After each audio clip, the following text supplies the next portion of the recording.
तो चलिए बुलेटिन में सबसे पहले आपको लिए चलते हैं। कांग्रेस नेता पवन खेड़ा इस समय प्रेस कॉन्फ्रेंस कर रहे हैं। जी के चुनाव प्रचार की तमाम जिम्मेदारी इन बेल्लारी बंधुओं के ने संभाल ली थी और 98 के उस चुनाव के बाद भाजपा ने इन्हें संभाल लिया। ये इनका रिश्ता है भाजपा से बेल्लारी बंधुओं का। जो पूर्व मुख्यमंत्री येदियुरप्पा जी और इनकी जुगलबंदी बड़ी मशहूर है। बेल्लारी बंधुओं की येदियुरप्पा जी के साथ एक जुगलबंदी है,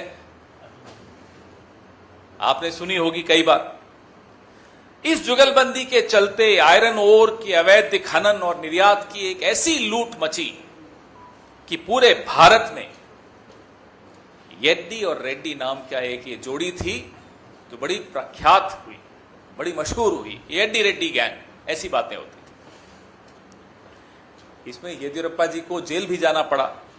लीपापोती के लिए भाजपा ने उनका इस्तीफा भी लिया। आप सब इस इतिहास से वाकिफ हैं, आपने इन सब पे रिपोर्टिंग की हुई है। और 2011 और 17 के बीच इनकी कई बार गिरफ्तारी भी हुई। अब जब ये वापस से भाजपा में शामिल हो गए हैं तो सीबीआई अब इनको ऐसी क्लीन चिट देगी कि उजाला की सफेदी भी इनके सामने फीकी पड़ जाएगी। ये इतना चमकेंगे, अब देखना। एक के बाद एक देश भर में 35,000, 70,000, 80,000 करोड़ के घोटालेबाज या कथित आरोपी, जो भी आप कहना चाहें, मोदी जी और भाजपा का वो दामन थाम लेते हैं और साफ हो जाता है। ये फिर हो रहा है, इतिहास फिर दोहरा रहा है, हर हफ्ते दोहराता है, हर महीने दोहराता है इतिहास ये वाला। जब इस व्यक्ति ने, जो 35,000 करोड़ का घोटालेबाज है जनार्दन रेड्डी, भाजपा में शामिल होते ही कहा कि मैं अपनी जड़ों की ओर लौट आया हूं। अब आप खुद समझ लीजिए कि इस देश में भ्रष्टाचार की जड़ कहां है और कौन है। हम नहीं बोल रहे, ये घोटालेबाज बोल रहा है कि साहब मैं अपनी जड़ों में लौट कर आ गया। इतिहास तो मैंने आपको बताया ही, लेकिन कारण भी समझ लेते हैं कि ये क्या मजबूरी रही है कि ऐसे व्यक्ति को, जो कि कुख्यात है, उसको क्यों शामिल करवाया गया।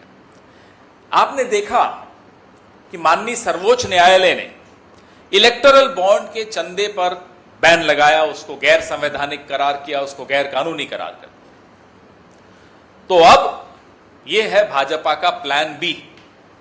This is the plan B of BJP after the electoral bonds were declared unconstitutional by the Honorable Supreme Court. What is the plan B? The plan B is कि अब सीधा पार्टनरशिप, ऐसे व्यक्तियों को साथ में ले लो जिनसे पैसे लेने हैं, जिनसे पैसे लिए हैं। तो ये कांग्रेस मुख्यालय से आप प्रेस वार्ता देख रहे थे। कांग्रेस प्रवक्ता इस समय संबोधित कर रहे थे। खबरों में आगे बढ़ते हैं। दिल्ली आबकारी घोटाले मामले में गिरफ्तार अरविंद केजरीवाल की याचिका पर आज